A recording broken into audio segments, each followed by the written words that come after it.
Good afternoon, I'm Malcolm Jordan and this is your Midday News Fix for Friday, the 10th of October. Israel's cabinet is meeting to vote on accepting the Gaza ceasefire agreed in Egypt. It includes releasing hostages, an end to fighting, and Israel pulling forces back to an agreed point. University of Buckingham security expert Anthony Glees says he's extremely hopeful. He says in agreeing to return hostages, Hamas has given up its only leverage.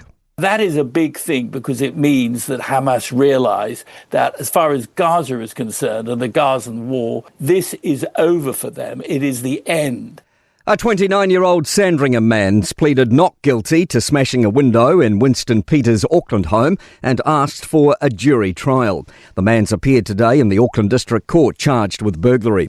He's allowed to remain on bail on condition he doesn't go within a kilometre of the Foreign Affairs Minister's home or contact either occupant.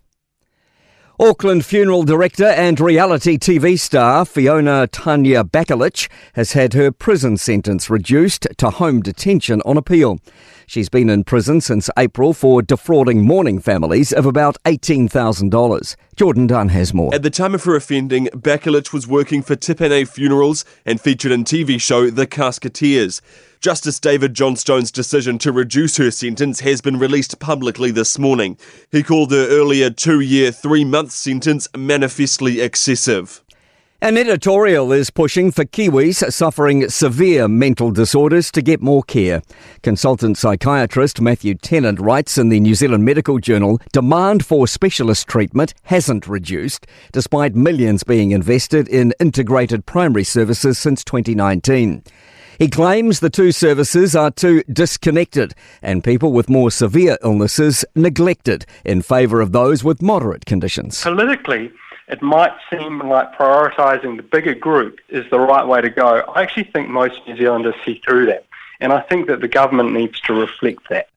The Ministry of Education's weighing up about 15 prosecutions against parents not sending children to school.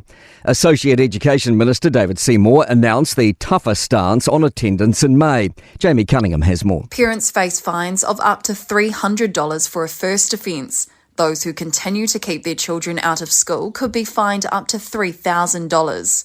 While no prosecutions have been confirmed yet, the ministry says the threat of legal action has already prompted some families to re-enrol their children and return them to class. NZTA is urging care on some South Island highways after surface flooding and slips overnight. Heavy rain warnings still apply for Mount Cook to Arthur's Pass and much of the West Coast. Almost a third of councils are guaranteed a new mayor at tomorrow's local elections, closing at midday.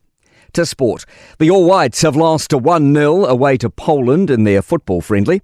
The NPC has had a 9% uptick in popularity across broadcasts, with a 2.7% boost in attendances this season.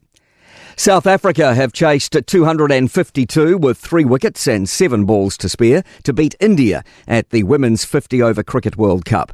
And Carlos Sainz has blown a gasket over Formula One's coverage, showing drivers' partners rather than his and others' overtaking manoeuvres during the Singapore Grand Prix.